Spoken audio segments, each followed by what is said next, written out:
You have a name. Someone gave it to you before you could even talk, before you could object, before you had any say in the matter at all. You've heard it thousands of times. It's on your documents, your accounts, carved eventually onto a headstone somewhere far in the future.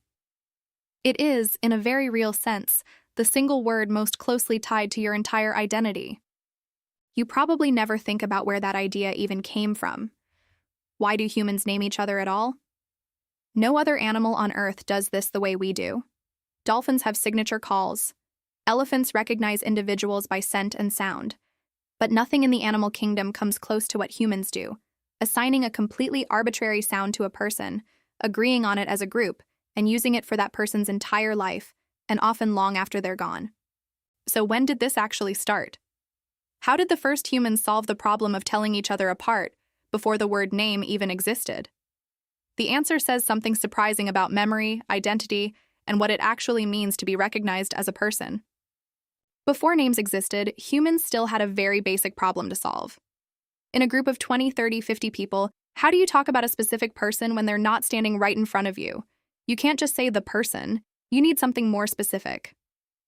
Anthropologists studying early human cognition believe our ancestors likely relied heavily on physical description long before formal naming existed. Pointing, gesturing, referring to someone by an obvious physical trait, the tall one, the one with the scar, the one who limps. This worked, but only up to a point. Physical descriptions are clumsy. They change over time.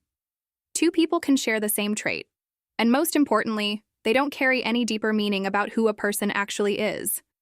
Human groups needed something more efficient, something that could be agreed upon once and reused consistently without having to redescribe a person every single time. They needed a symbol, a specific, dedicated sound that meant one particular person and nothing else. Here's where it gets genuinely difficult. Assigning a symbol to a person and having every single member of a growing community remember which sound belonged to which person requires a serious cognitive leap. Researchers studying the evolution of human language believe that naming likely emerged alongside, or shortly after, the development of complex spoken language itself, somewhere in the range of tens of thousands to possibly over 100,000 years ago. Exact dating is essentially impossible, since spoken words leave no physical trace, but the cognitive requirements offer strong clues. To use a name meaningfully, your brain needs what psychologists call theory of mind, the ability to understand that other people have their own separate identity, memories, and existence independent of your own. This is a genuinely sophisticated mental skill, one that develops in human toddlers around age 4, and one that appears to be far less developed, or entirely absent, in most other animal species. Some researchers argue that naming individuals may have been one of the clearest early signs that humans were developing a fundamentally different kind of social intelligence than any other species on the planet, the ability to hold a specific, permanent mental identity for another person, separate from what they simply looked like in that exact moment. But even once a group agreed a person had a name, a new problem emerged almost immediately. What made a good name in the first place? This is where the earliest actual naming evidence we have becomes genuinely fascinating. In nearly every ancient culture we have detailed records for, names were almost never random collections of sound. They meant something.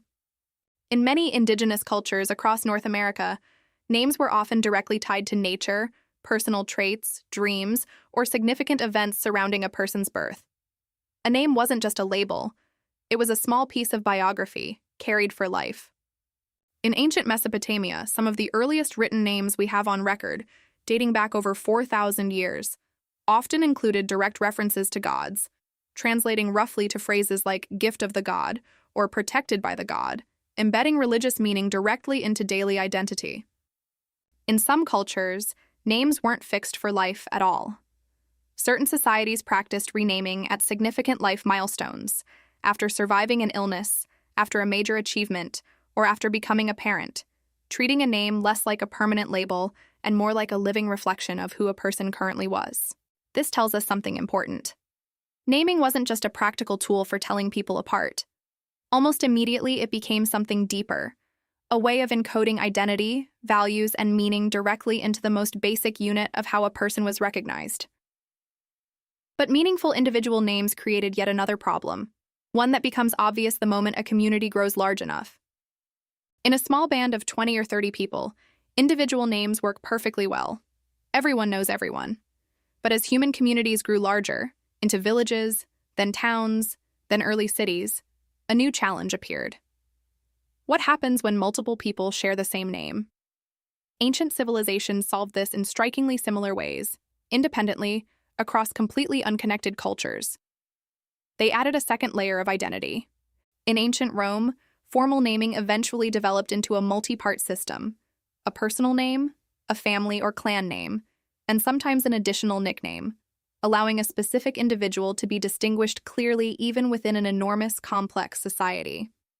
In many other cultures, this same problem was solved by attaching a person's name to their father's name, their occupation, or their place of origin, effectively creating an early version of what we now think of as a surname. This wasn't just administrative convenience. This was human societies scaling up an intensely personal system, built originally for small, tightly connected groups, to function inside populations of thousands or even millions of people, without losing the core function names were built for in the first place, making sure a specific person could always be recognized as themselves. Here's a layer to this story that goes far beyond simple identification. In many ancient cultures, names weren't just descriptive. They were considered genuinely powerful, sometimes dangerously so. In ancient Egypt, a person's true name was believed to be so deeply tied to their identity and spiritual existence that speaking it, writing it, or even deliberately erasing it could have real consequences. Some pharaohs had the names of their predecessors chiseled out of monuments entirely, an act intended not just as political rivalry, but as a genuine attempt to erase that person from existence itself. In several cultures around the world, a belief existed that knowing someone's true name gave you a form of power or influence over them, leading some societies to use separate public names for everyday interaction, while a person's true, deeper name was known only to close family or spiritual leaders. This wasn't superstition without substance. It reflects something psychologically real that still holds true today. Names carry weight. Being named and being remembered by name is deeply tied to a person's sense of being seen, valued, and considered real within their community. Which brings us to the deepest layer of this entire story. Here's the twist that reframes the entire idea of a name. We tend to think of naming as a simple administrative function, something practical, almost bureaucratic, a label attached to a person for convenience. But the evidence points somewhere else entirely. Naming may be one of the earliest and clearest signs of a uniquely human idea, that every individual person deserves to be recognized, specifically and permanently, as someone distinct from everyone else who has ever lived. No other species does this. No other species appears to construct a permanent, symbolic, meaning-rich marker of individual identity and treat the erasure of that marker as something close to erasing the person themselves.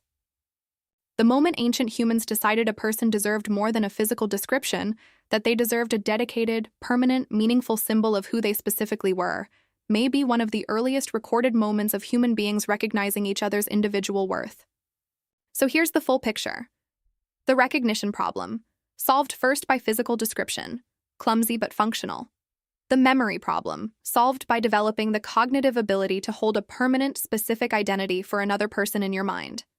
The meaning problem, solved by embedding personal history, nature, and belief directly into the names themselves.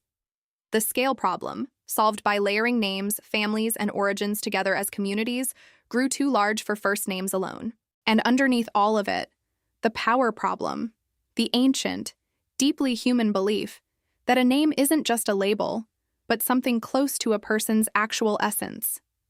Every time someone says your name, they're using a piece of technology tens of thousands of years old, built for one single purpose: making sure you are never mistaken for anyone else who has ever existed. Your name isn't just what people call you. It might be one of the oldest proofs that humans have that you matter.